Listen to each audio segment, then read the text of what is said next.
오늘 우리에게 주시는 하나님의 말씀은 로마서 1장 17절입니다. 복음에는 하나님의 의가 나타나서 믿음으로 믿음에 이르게 하나니 기록된 바 오직 의인은 믿음으로 말미암아 살리라 함과 같으니라. 아멘.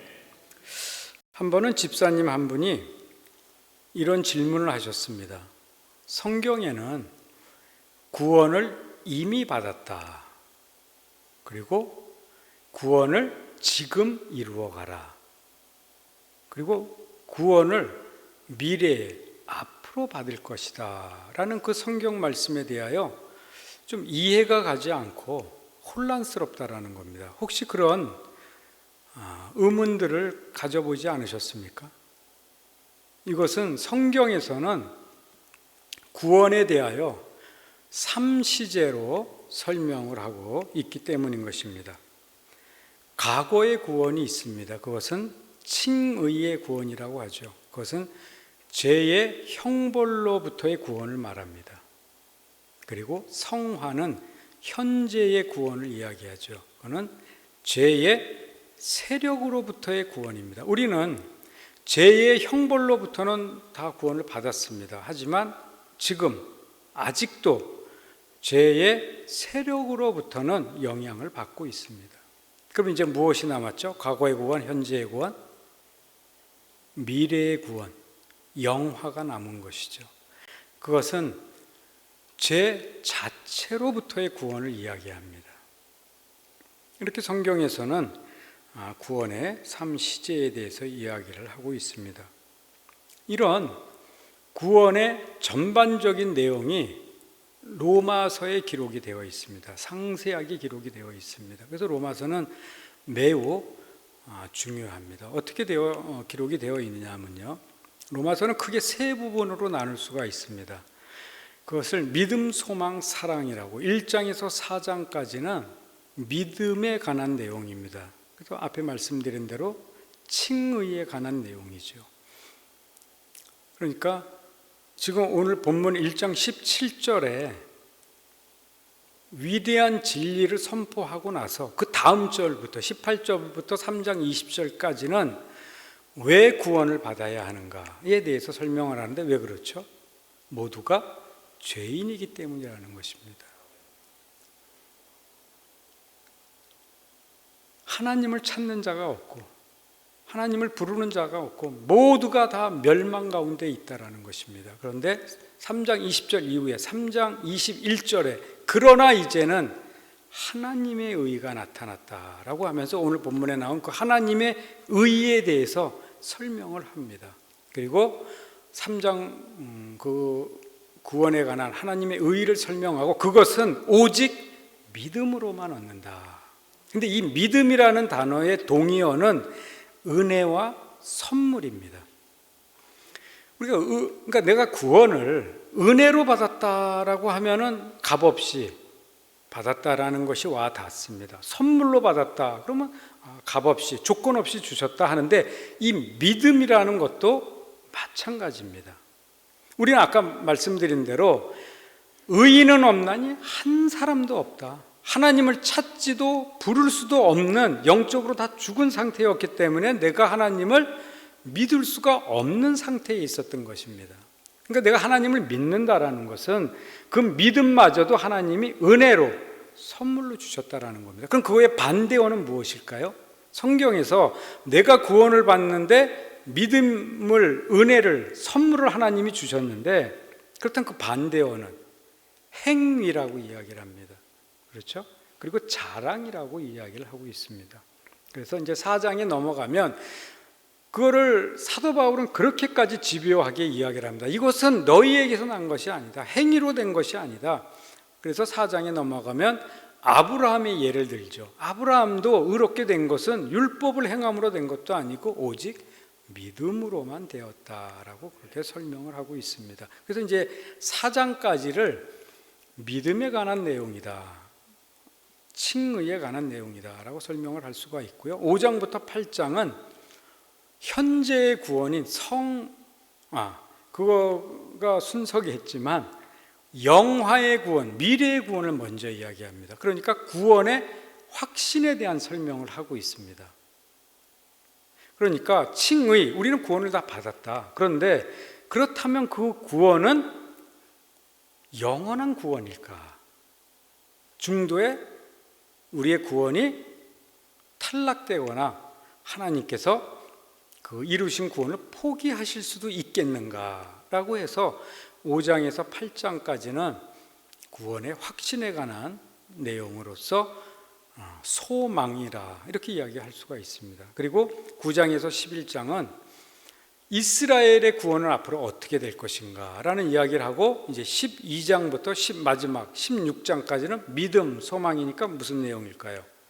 그렇죠, 사랑. 그리고 칭의와 영화를 이야기했으니까 뭡니까? 성화. 이제 믿음으로 의롭게 되었고, 이제 구원의 확신을 설명했고, 그래서 12장 1절은 그러므로라는 단어로 시작하죠. 왜? 그러므로 이제 어떻게 다르게 살아야 하는가라는 내용을 로마서에서는 이야기합니다. 이것이 이제 전체적인 로마서의 그 내용으로 구성되어 있습니다. 그러면 이제 오늘 1장 17절이 매우 중요한 말씀인데요. 이 1장 17절은 로마서 전체를 이해하는 키와 같은 그러한 성경 구절이고 주제절이기도 합니다. 복음에는 하나님의 의가 나타나서 믿음으로 믿음에 이르게 한다. 복음에는 하나님의 의가 나타났다.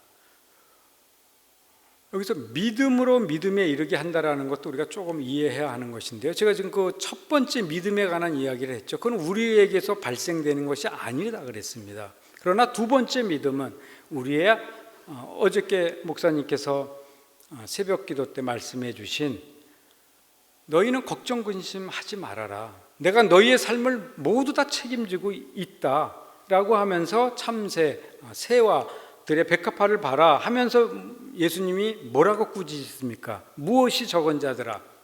믿음이 적은 자들아.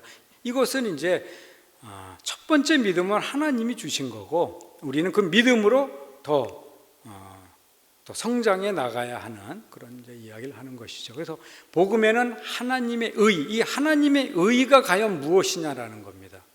그것을 그 마틴 루터가 그 종교개혁의 선봉자죠. 그는 이 하나님의 의를 잘못 이해했습니다. 잘못 이해해서 하나님의 거룩한 공의로 알고 있었습니다. 하나님의 거룩한 공의이기 때문에 그 기준을 만족시키기 위해서, 구원을 받기 위해서 마틴 루터는 구원을 받기 위해서 가진 노력을 다했습니다. 구원을 받기 위해서 금식을 했는데 금식을 아주 밥 먹듯이 했습니다. 그리고 또 신부님께 고해성사를 시도 때도 없이 찾아가서 해서 나중에는 신부님들이 지쳐서 이제는 그만 좀 오라고 그렇게 할 정도로 찾아가서 고해성사도 많이 했습니다. 작은 죄만 생각나도 찾아가서 했고, 그리고 우리가 잘 알고 있는 무슨 계단을 올라갔죠? 빌라도의 계단을 무릎으로 피를 흘리면서 올라가면서 죄를 회개했습니다. 그런데 그때 오늘 이 본문 말씀, 복음에는 하나님의 의가 나타나서 믿음으로 믿음에게 한다라는 그 말씀이 그 내리 속에 강력히 떠올랐던 것입니다. 이 말씀에 루터는 천국문이 활짝 열리는 경험을 하게 됩니다. 그리고 이 말씀에 루터는 가슴이 뜨거워지고 감격으로 견딜 수가 없었습니다. 그래서 무릎으로 기어가던 그 돌 계단을 걸어서 내려왔습니다. 왜 그랬을까요? 구원은 행위로 얻는 것이 아니라 믿음으로 얻는다라는 그 진리를 깨닫고 확신했기 때문입니다. 그러면 이 하나님의 의가 무엇일까요? 하나님의 의, 좀 더 구체적으로 말씀을 드리고, 하나님의 의는 하나님의 거룩한 공의가 아니라, 하나님의 거룩한 공의 앞에 설 수 있는 자는 아무도 없습니다. 예수님의 의를 이야기하는 겁니다. 예수님의 의, 그러니까 우리의 더러운 죄를 예수님께 다 전가가 된 것이고, 예수 그리스도의 그 의가 우리에게 전가가 된 것입니다. 다르게 말씀을 드리면 우리의 모든 더러운 죄를 예수님께서 대신 입으시고 십자가에 못 박혀 죽으시고 부활하심으로써 예수 그리스도의 그 찬란한 의의 옷을 우리에게 입혀주신 것입니다. 이것을 죄와 의의 교환이라. 그리고 위대한 교환이다. The Great Exchange. 이렇게 이야기를 하고 켈빈은 이것을 행복한 교환이다. 이렇게 또 이야기를 했습니다. 이 놀라운 행복한 교환, 이 위대한 교환이 저와 여러분에게도 일어났습니다. 이 사실만큼은 꼭 기억할 수 있기를 바랍니다. 이번에 한국에서 그 대선 후보 부인이 경력을 위조한 게 드러났죠. 잘 모르시나요? 왜 그랬냐고 하니까 내 자신을 좀 더 돋보이게 하려고 경력을 위조했다. 그런 이야기를 했습니다. 사람은 누구에게나 자신의 나쁜 이력은 감추고 싶고 뛰어난 경력과 직업은 더 드러내어서 자신을 좀 더 드러내고 싶은 마음이 있는 것입니다. 그런데 마태는 자신이 기록한 마태복음에서 다른 사도들은 이름만 기록하는데 자신은 굳이 세리 마태라 이렇게 기록을 하고 있습니다. 한번 볼까요? 12사도의 이름이 이러하니 베드로라는 시몬을 비롯하여 그의 형제 안드레와 세베대의 아들 야고보와 그의 형제 요한, 그리고 다음 절 빌립과 바돌로메 도마. 그래도 어떻습니까? 마태는 그 앞에 세리 마태라고 합니다. 당시의 세리가 어떤 직업이었는지 알고 계시죠? 멸시 받고 천대를 받는 아주 죄인 취급을 받았습니다. 세리는 예배에도 참석할 수 없었습니다. 그는 법정에 나가서 증언할 수도 없었습니다. 세리와는 식사도 함께 하지 않았습니다. 그리고 그는 매국노라는 손가락질을 당하는 그러한 직업이 세리였습니다. 그렇다면 자신의 직업을 숨기고 그냥 자신이 마태복음을 기록했으니까 그냥 마태라 이렇게 썼으면 되었을 텐데 왜 세리 마태라고 했을까요? 멸시당하고 천대받고 이렇게 사람들에게 손가락질 당하던 나 같은 죄인을 하나님의 은혜로 구원해 주시고 제자 삼으신 그 은혜와 그 은혜에 감격한 것을 절대 잊을 수가 없었기 때문에 세리 마태다 이렇게 기록한 것입니다. 세리라는 뜻은 하나님의 선물이라는 뜻입니다. 사랑하는 성도 여러분, 우리가 구원받은 것은 예수님의 의로 옷 입혀진 위대한 교환 때문인 것입니다. 이것은 하나님이 우리에게 선물로 주신 것입니다. 우리는 커피 한 잔 마실 수 있는 카드 하나만 받아도 얼마나 기뻐합니까? 그런데 죄인이 최고의 값진 선물, 가장 위대한 선물, 가장 행복한 선물, 가장 영광스러운 선물을 우리는 값없이 조건 없이 선물로 은혜로 우리는 그것을 하나님께로부터 받은 것입니다. 이렇게 상상조차 할 수 없는 놀라운 위대한 교환이 저와 여러분 속에 일어났다라는 것 마음속 깊이 간직하시고 우리가 오늘 찬양한 예수님을 더욱 사랑하시고 예수님을 더욱 찬양하시고 예수님께 더 영광 돌리는 삶을 살아가실 수 있기를 간절히 소망합니다. 지금까지 이제 우리 과거의 구원인 칭의의 믿음에 대해서 보았습니다. 그럼 5장에서 8장은 무슨 구원이라 그랬죠? 미래의 구원인 이제 영화에 대한 그러한 말씀입니다. 성도님들과 대화를 하다 보면 궁금해하고 고민하는 질문 중에 하나가 거듭난 신자도 구원을 잃을 수가 있는가? 그런 생각들 해보지 않으셨습니까? 구원받은 신자들도 중간에 구원이 취소되거나 탈락될 수도 있을까? 한 번 받은 구원은 영원한 구원인가? 아마 지금도 그런 고민을 하고 계시는 분들이 있을 것입니다. 이 질문에 답을 꼭 확인하고 돌아갈 수 있기를 바랍니다. 로마서 8장 28절에서 30절입니다. 우리 한번 읽어보실까요? 하나님이 미리 아신 자들을 또한 그 아들의 형상을 본받게 하기 위하여 미리 정하셨으니 이는 그로 많은 형제 중에서 맏아들이 되게 하려 하십니다. 또 미리 정하신 그들을 또한 부르시고 부르신 그들을 또한 의롭다 하시고 의롭다 하신 그들을 영. 29절을 한번 띄워주시죠. 한번 자세히 보십시오. 하나님이 미리 아셨다. 예지. 그 아들의 형상을 본받기 위하여 미리 정하셨으니 예지하신 분들은 이제 어떻게 하십니까? 정하셨다. 예정한 자들은 다음 절에 보시면 다음 절을 한번 보여주시죠. 예정한 그들은 어떻게 부르셨다 그럽니다. 그럼 뭘까요? 소명. 그럼 부르신 그들은 이제 또 어떻게 했다? 의롭다, 칭하셨다. 칭의. 그리고 칭의 다음에 그를 어떻게 하셨다? 영화롭게 하셨다. 이거는 구원의 황금사슬이라 그럽니다. 이게 무슨 말씀이냐면요, 하나님께서 예정하신 자는 반드시 어떻게 된다? 예정하신다. 하나님께서 예정하신 자는 반드시 그 다음에 소명, 부르신다. 하나님께서 부르신 자는 반드시 의롭다, 칭하신다. 하나님께서 이 의롭다 칭하신 자는 반드시 영화롭게까지 하신다라는 것입니다. 이것이 구원의 황금사슬입니다. 그런데 재미있는 것은 하나님께서 이 모든 것을 지금 다 우리에게 이루셨습니다. 이것이 이제 그러니까 우리의 구원은 성삼위 하나님의 협력 작품으로 이루어졌습니다. 그게 무슨 말씀이냐면 하나님은 우리의 구원을 계획하시고 시작하셨습니다. 그 구원을 예수님께서는 십자가상에서 성취하신 겁니다.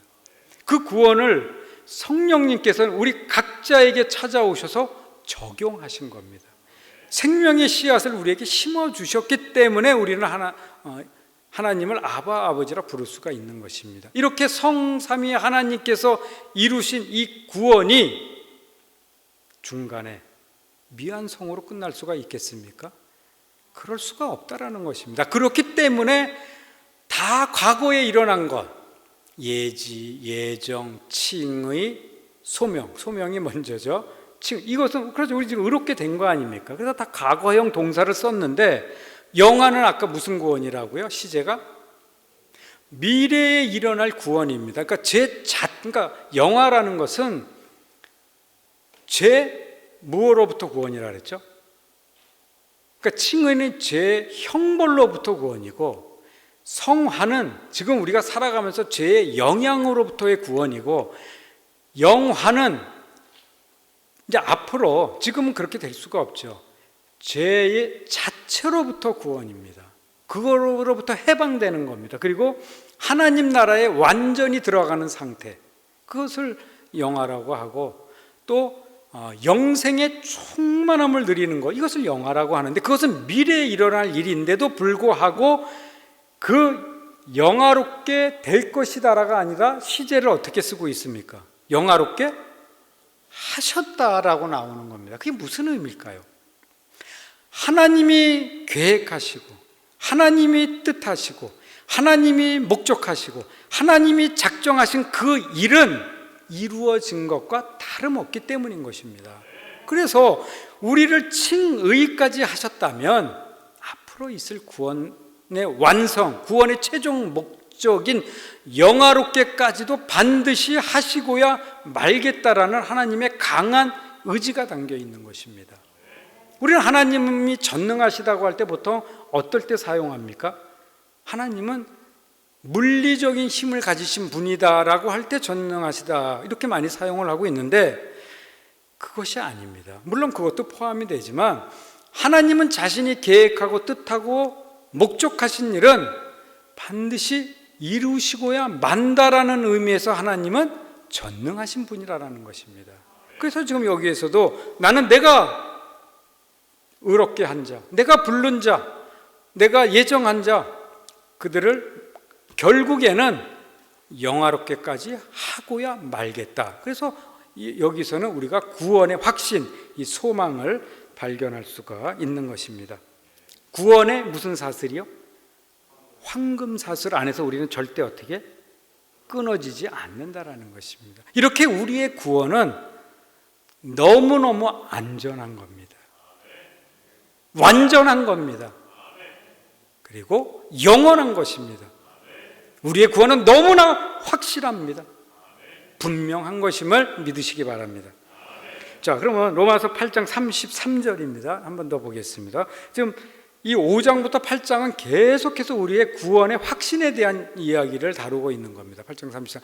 누가 하나님께서 택하신 자들을 고발하려 의롭다 하신 이는 하나님이시니라. 사람들은 누구나 신자들도 최후의 심판 때 하나님의 심판대 앞에 서게 될 것입니다. 그렇죠? 최후의, 그걸 백보자 심판이라 그러죠.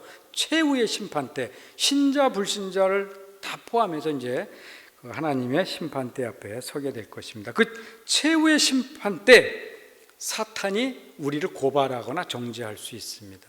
그리고 나의 어떤 죄나 잘못을 알고 있는 어떤 사람들이 우리의 잘못을 정죄하거나 심판할 수도 있습니다. 하지만 이런 정죄는 아무런 소용이 없습니다. 왜 그럴까요?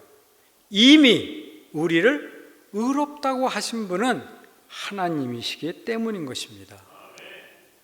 그런데 문제가 하나 있습니다. 혹시 김세윤 박사님이라고 들어보셨나요? 이분은 바울 신학의 대가요, 세계적인 신약학 교수입니다. 근데 그가 쓴 책이 있는데 그것이 좀 문제가 되고 있습니다. 왜 그러냐면은 교회 안에 행함이 부족하다라는 현실 때문에 행함을 강조하다 보니까 구원을 인간의 행위로 전락시켰습니다. 아이 씻은 물을 버리려다가 뭘 버린 거죠? 아이까지 버리게 된 것입니다. 이것을 이제 그분이 강조한 게 유보적 칭의론이라는 것입니다. 유보적 칭의론이라는 것은 무엇이냐면 우리가 지금은 의롭게 되었지만 나중에 최후의 심판 때 하나님 앞에 섰을 때 우리의 행위에 따라서 우리의 그 구원이 유보될 수도 있다. 그런 이야기인 것입니다. 어떻게 생각하십니까? 내 행위에 따라 구원이 취소될 수도 있다라고 생각됩니까? 자신이 없으신가요? 지금 우리 로마서 8장 29절에서 30절 그렇게 설명을 하셨는데 물론 그렇죠. 그럴 수도 있을 겁니다. 어느 누가 하나님 앞에 내 행위를 보고 담대하게 설 수 있겠습니다. 설 수 있겠습니까? 그렇죠? 그래서 예수님이 죽으신 겁니다. 나로 말미암지 않았기 때문에 예수님이 죽으셨고 그 예수님의 의의 옷, 그 영광스러운 옷, 그 찬란한 의의 옷을 예수님이 십자가에서 죽고 부활하심으로 우리에게 입혀주신 겁니다. 그것을 하나님은 우리 행위를 보시는 게 아니라 그 의의 옷을 보시고 우리를 의롭다 하시는 겁니다. 물론 우리가 상급의 차이는 있을 수 있겠지만 우리의 구원은 절대 취소되거나 탈락되지 않습니다. 최후의 심판 때 우리를 고발하고 정죄하는 세력이 있다 해도 하나님은 내 행위를 보고 의롭다 하시는 것이 아니기 때문입니다. 하나님은 우리를 이미 의롭다 선언하셨기 때문인 것입니다. 이것은 최후의 심판 때도 유효한 것입니다. 그래서 아까도 말씀드렸지만 이 칭의 구원, 우리가 지금 받고 있는 구원은 죄의 무엇으로부터의 구원이라고요? 칭의. 예, 형벌로부터 우리는 구원을 받았고 자유롭게 된 것입니다. 그래서 우리의 구원은 안전하다. 다시 한번 말씀을 드리고요. 그러면 이렇게 생각할 수도 있을 것입니다. 구원파적인 생각이요. 그러면 그냥 막 살아도 되는가? 구원파는 그거 아닙니까? 그러니까 이거 하나만 이야기했을 때 아까 5장에서 8장까지가 다 구원의 확신에 관한 내용이라고 했는데요. 6장에서는 우리가 죄의 지배로부터 해방되었다. 죄의 지배로부터 해방되었다라는 구원의 확신을 이야기합니다. 그러면 죄의 지배로부터 우리가 확 벗어났다. 그러면 우리가 죄를 지어도 되겠는가? 그거에 대해서 사도 바울은 스스로가 질문을 하고 답을 합니다. 그럴 수 없느니라. 너희가 전에는 죄의 종이었지만 지금은 의의 종이 되었다. 그래서 너희를 의의 병기로 드리라. 이렇게 이야기를 하는 겁니다. 그러니까 절대 제가 이런 이야기를 한다고 해서 그러면 멋대로 살아도 되겠다. 절대 그렇지가 않다라는 겁니다. 7장도 구원의 확신이라 그랬죠. 그건 뭐냐? 우리는 율법의 지배로부터 해방되었다는 겁니다. 그럼 또 어떤 생각을 할까요? 사도 바울은 수사학적 기법으로 자신이 질문을 하고 답을 합니다. 그렇지 않다. 우리가 그걸 아는 거죠. 율법으로부터 해방되었다 그러면 율법을 어겨도 되는가? 무율법주의로 살아도 되는가? 율법 폐기론자들처럼 방종하며 살아도 될까? 그렇지 않다라는 것을 그 성경 말씀에서는 어떻게 이야기를 하고 있냐면요. 로마서 6장 22절 제가 세 번역으로 읽겠습니다. 이제 여러분은 죄에서 어떻게 해요? 해방을 받았다. 하나님의 종이 되어서 거룩함에 이르는 삶의 열매를 맺으라고 하는 그러니까 해방을 시키신 거는 이거 제가 이 다음 구절인데요. 우리는 하나님께 속하게 되었습니다. 그것은 하나님을 위한 의의 열매. 그러니까 우리가 율법으로부터 벗어난 것은 하나님께 이제 속하게 되었다라는 겁니다. 무율법주의로 율법 폐기론자들로 막 살아도 되는 것이 아니라 그것은 하나님을 위한 열매를 맺기 위해서라는 겁니다. 그러니까 절대 오해 없으시기 바랍니다. 이 구원의 확신을 이야기하는. 그럼 구원의 확신에서 하나 더 보겠습니다. 로마서 8장 1절과 39절 끝을 보시면 한번 동시에 띄워주시죠. 자, 이거 어떻게 돼요? 그러니까 로마서 8장 1절과 로마서 8장 39절 마지막 절입니다. 이제 그리스도 예수 안에 있는, 그러니까 여기서 중요한 건 예수 그리스도 안에 있는 자에는 뭐가 없습니까? 결코 정죄함이 없다. 그리고 이제 39절 마지막입니다. 그러므로 예수 안에 있는 뭐예요? 하나님의 사랑에서 끊을 수 없느니라. 이렇게 예수 안에 있다. 이 예수 안에 있다라는 것은 예수님과 우리가 연합되었다는 겁니다. 연합되었다는 것은 예수님은 우리의 뭐죠? 머리이고 우리는 그의 몸입니다. 우리는 그렇게 하나로 예수님은 머리고 우리는 그의 몸으로 이렇게 하나로 연합되었다라는 겁니다. 종이 두 장이 있는데 이것을 본드로 떨어지지 않게 딱 이렇게 접착을 시켰습니다.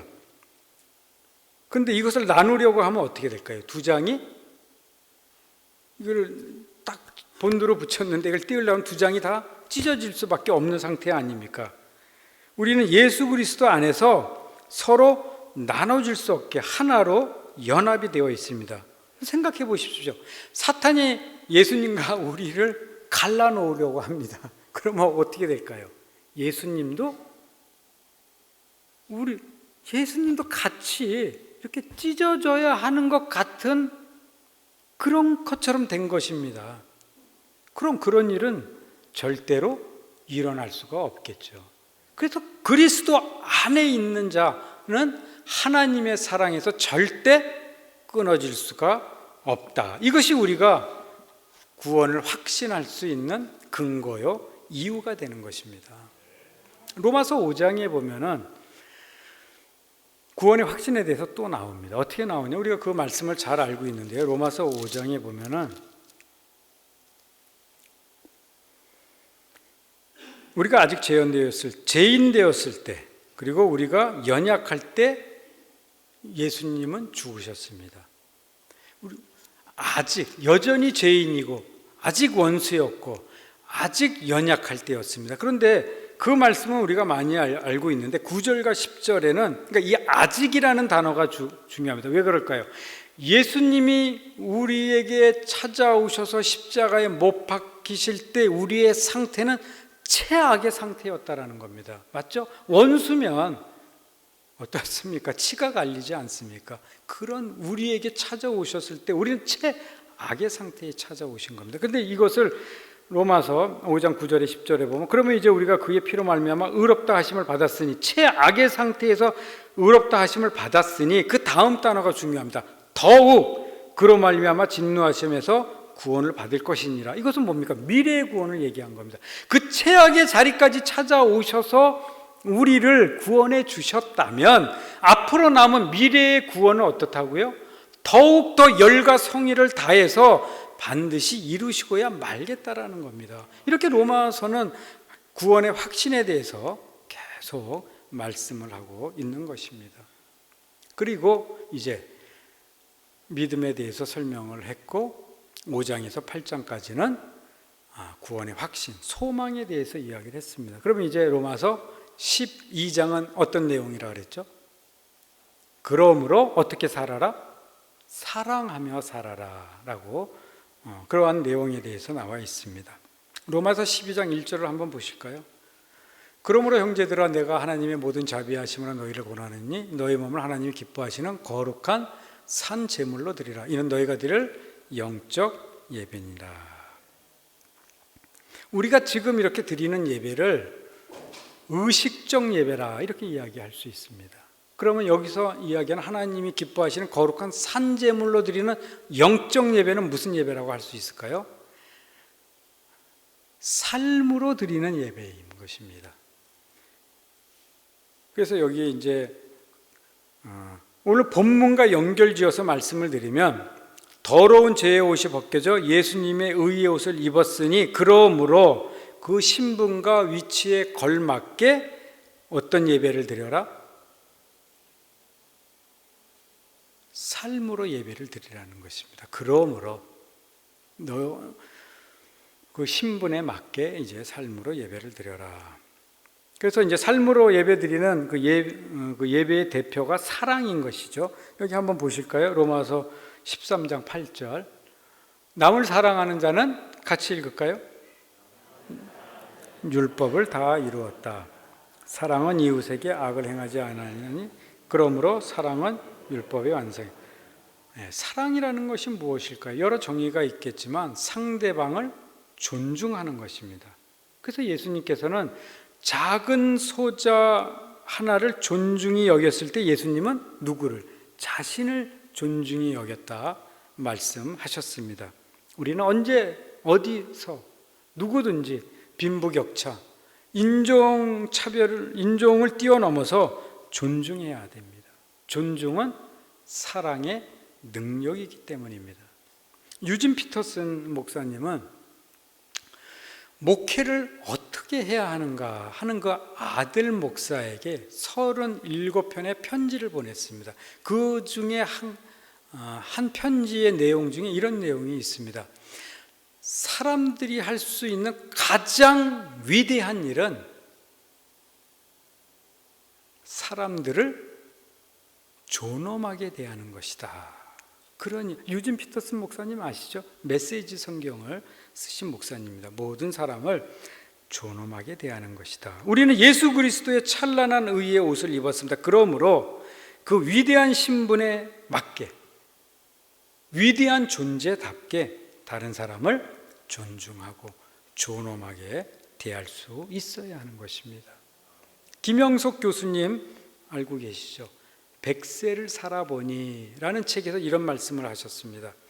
인생은 늙어가는 것이 아니라 익어가는 것이다. 그런 말씀을 하셨습니다. 사랑하는 성도 여러분, 모든 사람들을 사랑으로 품으시고 존엄하게 대하는 멋진 인생으로 익어가실 수 있기를 소망합니다.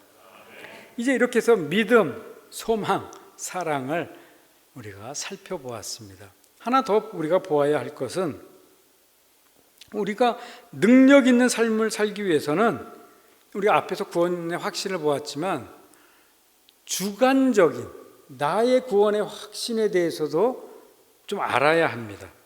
그거 확인하는 방법이 있는데, 자 보세요. 내가 예수를 믿고 삶의 열매가 있는 것을 보아야 합니다. 단지 입술만의 고백이 아니라 내가 이웃을 사랑하고 있는가, 내가 계명을 지키고 순종하고 있는가, 내가 지금 비록 완전하지는 못해도 의롭게 살려고 하고 있는가, 선한 열매를 맺고 있는가 하는 것을 통해서 우리는 알 수가 있습니다.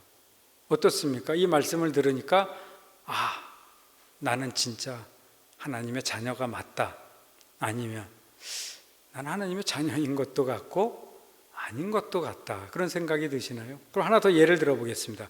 여러분들이 어떤 잘못을 했을 때, 죄를 지었을 때 성령의 거룩한 제동이 걸리는가를 보십시오. 이것은 윤리적이거나 도덕적인 양심의 문제가 아니라 내가 잘못했을 때 내주하시는 성령의 찔림이 있느냐라는 것입니다. 하나님 생각이 나느냐라는 것입니다. 내가 잘못했을 때 이러면 하나님이 싫어하실 텐데, 이러면 하나님께서 마음 아파하실 텐데, 다른 사람은 다 몰라도 하나님은 아실 때, 이런 하나님에 대한 감각, 반응, 이런 하나님에 대한 생각이 있다면 그 사람은 구원을 받은 사람입니다. 왜 그럴까요? 불신자에게는 이런 감각이 전혀 없기 때문인 것입니다. 하나님에 대한 그들은 하나님의 생각이 아니라 오직 세상 일에만 모든 관심이 집중되어 있습니다. 왜 그랬을까요? 그리스도의 영이 없기 때문인 것입니다. 영으로 죽은 자들이기 때문에 하나님께 대한 이런 감각, 반응이 있을 수가 없습니다. 그러면 이런 생각도 할 수 있습니다. 나이아가라 폭포에 갔는데 그 뛰어난 절경을 보면서 스님도 오 하나님, 이런 이야기를 했다고 하시죠. 그런데 여기서 불신자, 하나님을 믿지 않는 사람의 오 하나님은 피조물로서 막연한 절대자에게 하는 이야기입니다.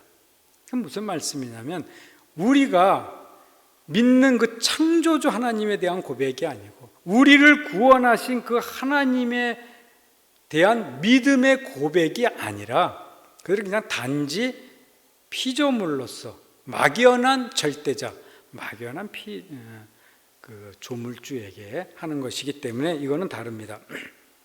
한 가지 더 예를 들어 보겠습니다. 이렇게는 안 하시겠지만 주일에 친구의 게임에 넘어가서 교회 나오지 않고 단풍놀이를 갔습니다. 단풍이 붉게 물든 것을 보면서 사람들은 감탄을 쏟아냅니다. 그런데 나는 감탄이 내가 지금 시간이 얼마 안 남아서 말이 좀 빨라지는데요. 그 단풍이 멋지기는 한데 한편으로 뭔가 불안한 겁니다. 단풍이 멋지긴 한데 이 가벼운 단풍잎이 무거운 돌이 돼서 혹시 내 머리에 떨어질 것만 같은 그런 이렇게 불안한 마음이 들고 몰래 저쪽으로 가가지고 하나님께 하나님 다음 주에는 꼭 나오겠습니다 라는 그러한 그 하나님께 대한 고백, 그 생각이 난다면 하나님의 자녀로서 그 구원을 확신할 수가 있습니다. 왜 그럴까요? 이것은 성령께서 주시는 마음이기 때문인 것입니다. 그렇다면 어떻습니까? 나는 구원받은 자가 맞다라는 그런 확신이 드시죠? 예. 하지만 우리는 여기서 멈춰서는 안 됩니다. 왜 그럴까요? 성경에서는 강력한 구원의 확신을 받아야 능력 있는 삶을 살 수 있다라는 것입니다. 오늘 특세 때 새벽에 목사님께서 말씀하셨죠. 사람은 잘 변하지가 않는다. 그런데 성령 충만할 때, 성령의 지배를 받을 때, 성령의 다스림을 받을 때 사람은 변화된다라는 말씀을 해주셨습니다. 이것과 연관지어서 생각한다면 우리는 강력한 성령의 그 구원의 확신을 받을 때 우리는 변화되고 능력 있는 삶을 살아갈 수가 있는 것입니다. 우리 로마서 8장 16절입니다. 우리 한 목소리로 읽어보실까요? 성령이 친히 우리 영과 더불어 하나님의 자녀임을 성령이 친히 우리 영과 더불어라서 하는 것은 우리 영과 함께 하나님의 자녀임을 증언하신다. 성령께서 친히 우리 영에게, 이 영이라는 게 뭡니까? 우리 존재의 가장 깊은 곳인 그 영에게 우리가 하나님의 자녀인 것을 증언해 주신다라는 것입니다. 이런 강력한 구원의 확신은 있어도, 이런 강력한 구원의 확신은 있어도 좋고 없어도 좋은 것이 아닙니다. 능력 있는 삶을 살기 위해서는 우리는 반드시 강력한 구원의 확신을 가지셔야 합니다. 우리 믿음의 선배들은 구하라, 찾으라, 두드리라 그 말씀을 강력한 구원의 확신을 얻기까지 구하고 찾고 두드리는데 적용을 했습니다. 사랑하는 귀하신 성도님들, 강력한 구원의 확신을 사모하시기 바랍니다. 구원의 확신이 들 때까지 계속해서 눈물로 구하십시오. 힘써 찾으십시오. 간절히 두드리십시오. 그때 성령께서는 우리들의 마음에 강력한 구원의 확신을 주실 줄로 믿습니다. 그때 성령께서 주시는 부인할 수 없는, 아무도 흔들 수 없는 그 강력한 구원의 확신 가운데 능력 있는 삶을 살아가심으로 자손 대대로 믿음의 가문을 일으키시고 교회에 요긴하게 쓰임받는 여러분의 인생과 가정이 다 될 수 있기를 간절히 소망하며 축원합니다.